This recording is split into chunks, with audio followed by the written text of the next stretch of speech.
আসসালামু আলাইকুম রহমতুল্লাহ বারাকাতু। আজকে আবার এসে পড়ছি নতুন একটা ভিডিও নিয়ে। তো কালকে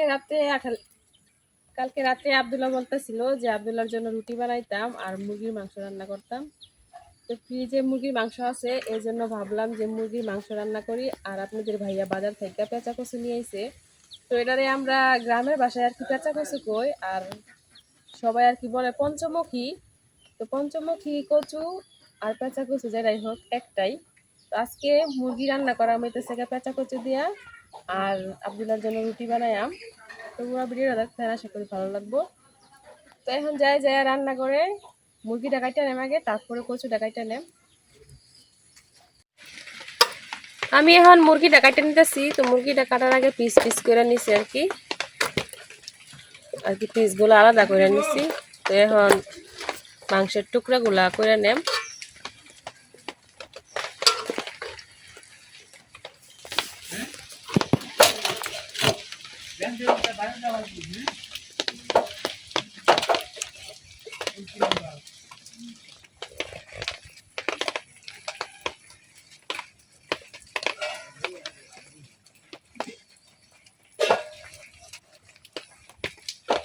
তো এই যে আমি এরকম সাইজ করে কাটতাছি আর কি।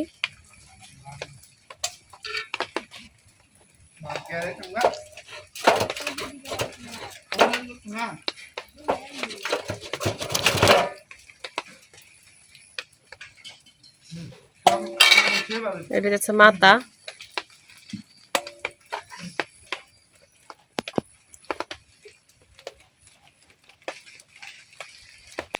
আর এইটা তো কাটা যাইব না, এটা কাটলে তো চলতো না, কারণ আব্দুল্লাহ মাংসের ভিতরে এটাই খুব পছন্দ করে।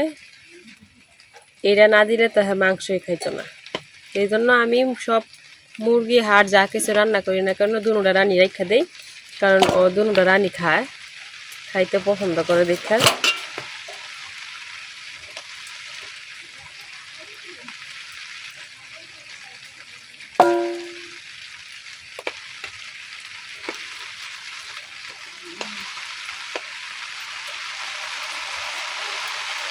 বাইরে অলরেডি বৃষ্টি পড়া শুরু হয়ে গেছে।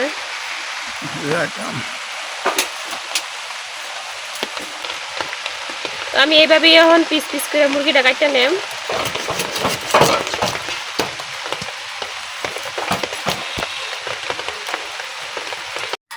মুরগির গোস্ত কাটা শেষ, কাটতে আমি পরিষ্কার করে ধুয়ে নিছি। এখন আমি পেঁচা কচুটা কাটতে নিয়াম। এই যে দেখি কতটুকু ভালো হয়, কারণ এই কচু বেশি একটা ভালো হয় না। এই দেখেন, এই যে সেটটা পচা।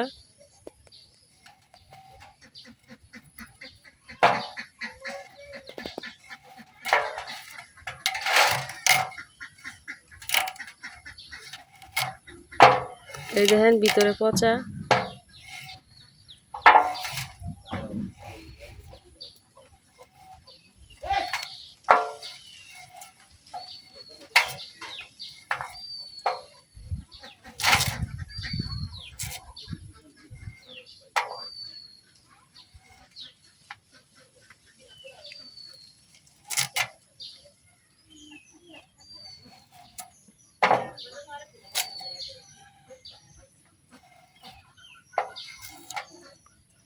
তো দেখেন কতটুকু কচু নিয়েছি আর কয় টুকরা কচু হয়েছে এই জায়গায়। তো আমি এখন এভাবে কাটা নিয়াম। তো এই কচুগুলা ফালায় ফালায় রান্না করলেও আর কি খাইতে অনেক স্বাদ, এই জন্য আর কি সবাই খায়।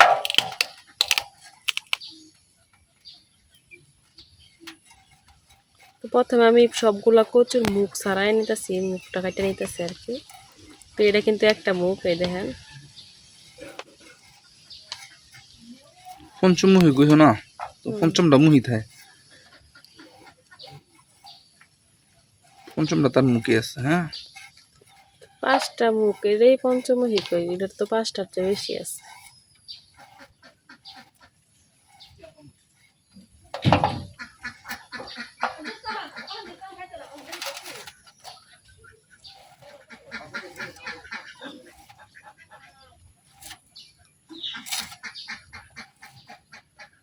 তো আমি মুরগির মাংস দিয়ে রান্না করাম, এই জন্য আর কি ছোট ছোট করে কাটতেছি।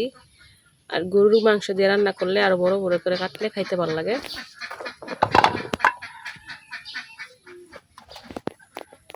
তো এখন আমি সবটা কচু এভাবে কেটে নেম। এত বড় কচুটা কাটার পরে এই কচুগুলা হয়েছে। তো এখন আমি এই কচুগুলা লবণ দিয়া পরিষ্কার করে ধুয়ে নেম।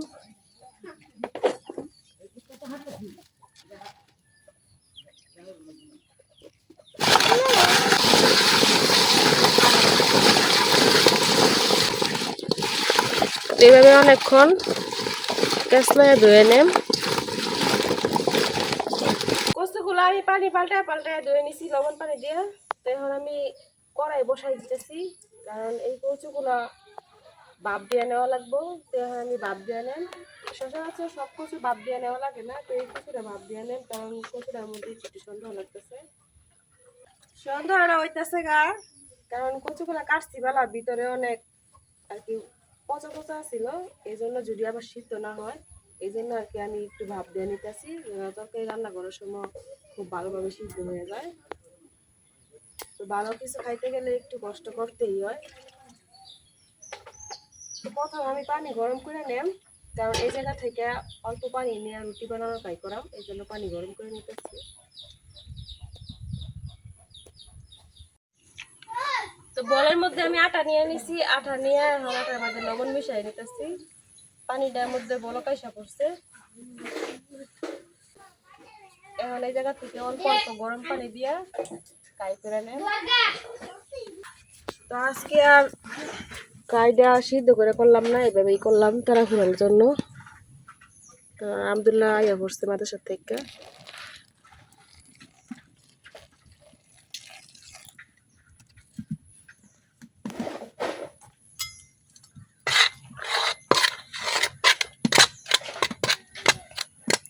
এইভাবে কাই করলেও রুটিটা অনেক নরম লাগে।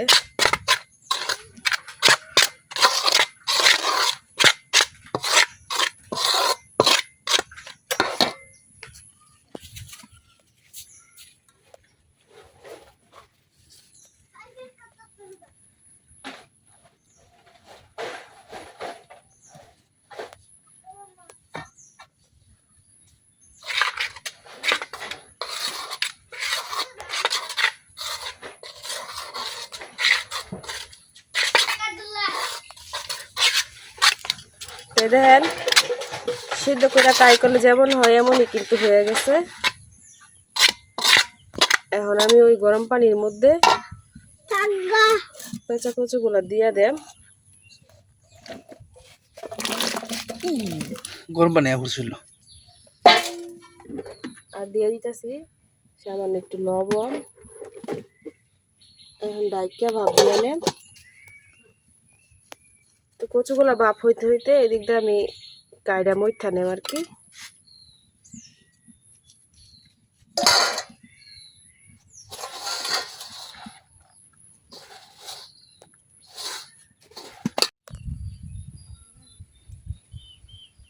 কায়ডা খুব ভালোভাবে মইঠা নিছি।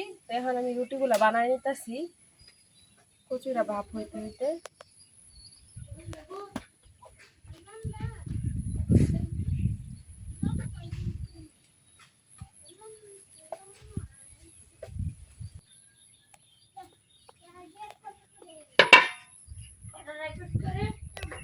তো এই যে আমি একটা রুটি বানাই নিছি।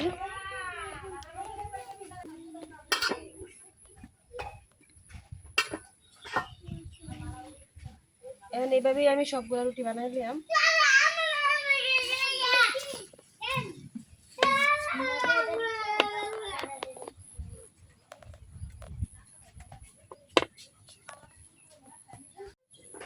সবগুলা রুটি বানানো হয়ে গেছে। এখন দেখি আমার কচুর কি খবর। অনেকক্ষণ হচ্ছে কচু বসাইছি।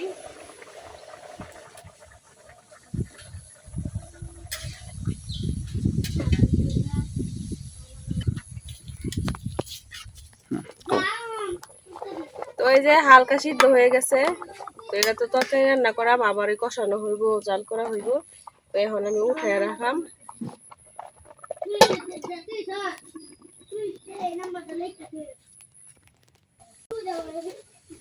কচুগুলা পানি জড়ায় রেখে দিলাম।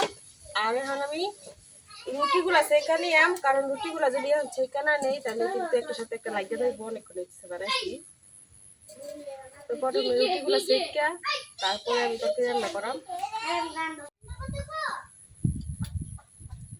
কড়াইটা গরম হয়ে গেছে, এখন আমি রুটি দিয়ে দিতেছি। এক সাইডে গেছে না,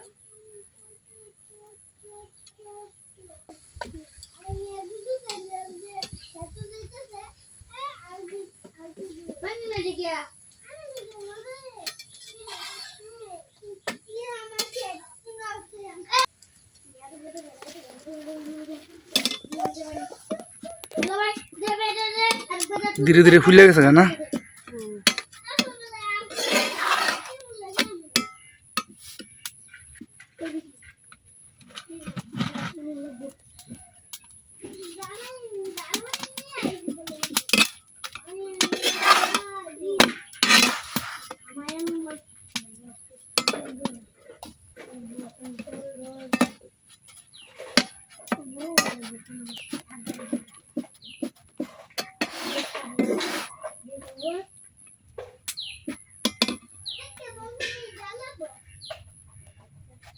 আর হয়ে গেছে।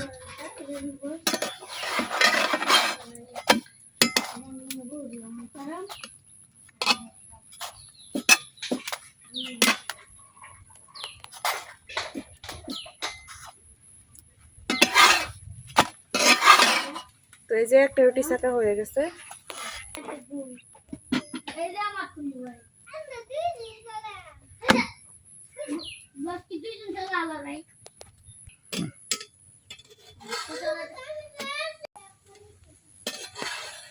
তো এই রুটিটা ভাজা হয়ে গেছে। এখন আমি এইভাবে সবগুলা রুটি সেকা নিলাম। রুটিগুলা সেকে আমি তরকারি রান্না করার লেগে পাতিলা বসাই দিচ্ছি।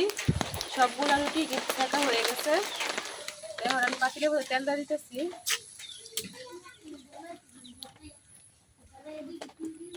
আজকে সকাল থেকে কোনো রোদ নাই, কোনো কিছু নাই, একটু পরে পরে টিপ টিপ বৃষ্টি পড়তে আছে। এখন আমি দিয়ে দিতেছি কাইটার হ্যাপি আইস।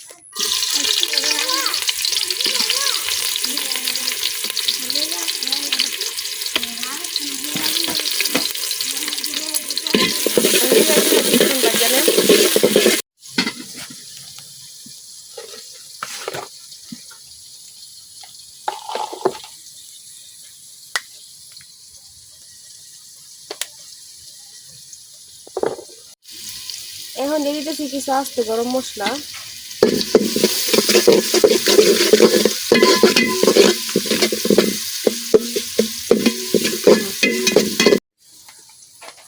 পেঁয়াজটা হালকা ভাজা হয়ে গেছে। এখন আমি আদা রসুন বাটা দিয়ে দিতেছি। রসুন, আদা, পেঁয়াজের সাথে আদা রসুন কিছুক্ষণ ভাজা নেন। পেঁয়াজের সাথে আদা রসুনটা কিছুক্ষণ ভাজা নিচ্ছি। এখন আমি একটু পানি দিয়ে দিতেছি।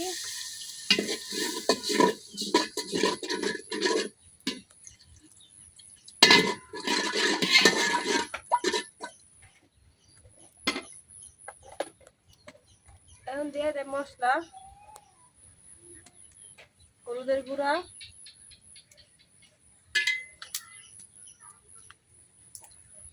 মরিচের গুঁড়া,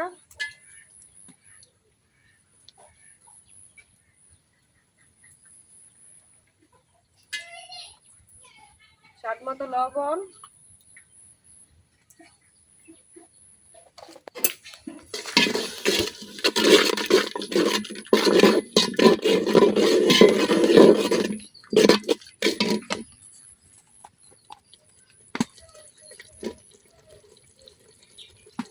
ভাজা জিরার গুঁড়া,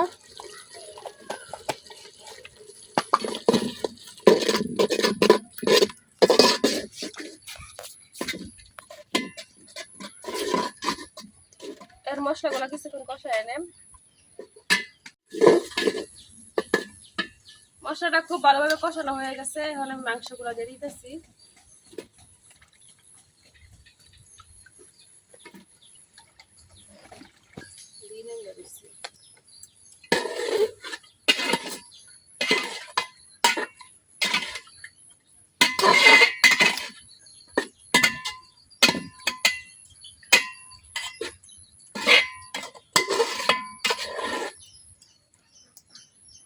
মাংসের সাথে মশলাটা খুব ভালোভাবে মিশিয়ে নিচ্ছি। এখন ডাইকে কিছুক্ষণ কষাই নেম।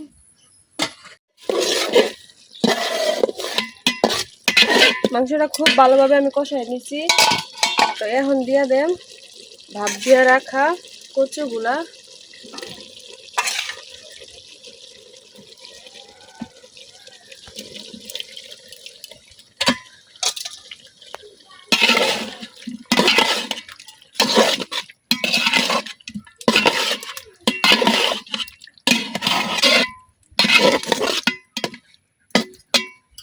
এখন মাংসের সাথে কচুটাও কিছুক্ষণ কষায় নেন।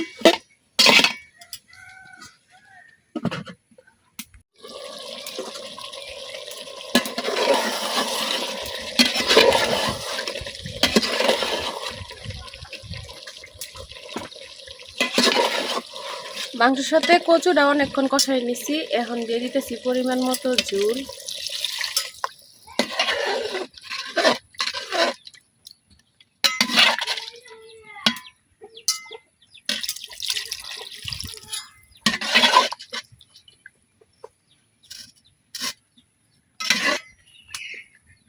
ঝোল দেওয়া হয়ে গেছে। এখন ডাইকিয়া কিছুক্ষণ রান্না করে নেন।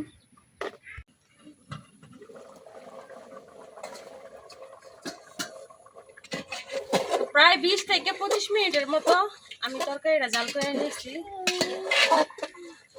অনেকক্ষণ রান্না করে নেওয়ার পরে তরকারিটা হয়ে গেছে।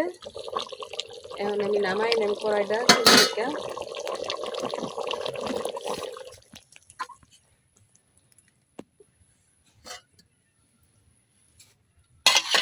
দেখতে আছেন কচুগুলা কিন্তু একেবারে ভালোভাবে সিদ্ধ হয়ে গেছে। এই যে ভেঙে যাইতেছে, এই যে ভাঙ্গে ভেঙে গেছে, একবারে নরম হয়ে গেছে, আইডলা গেছে ভাপ দেওয়ার কারণে। রুটি বানাইলাম আর পেঁচা কচু দিয়ে মুরগির মাংস রান্না করলাম আব্দুল্লাহর জন্য শুধুমাত্র। তা আব্দুল্লাহ কিন্তু রুটি বানাইছি, সেক্সি ওলাই রুটি খাইছে। তো আমার রান্নাটা কেমন হয়েছে অবশ্যই কমেন্টে জানাবেন। আজকের ভিডিও এই পর্যন্ত। সবাই ভালো থাকবে, সুস্থ থাকবেন। আল্লাহ হাফেজ।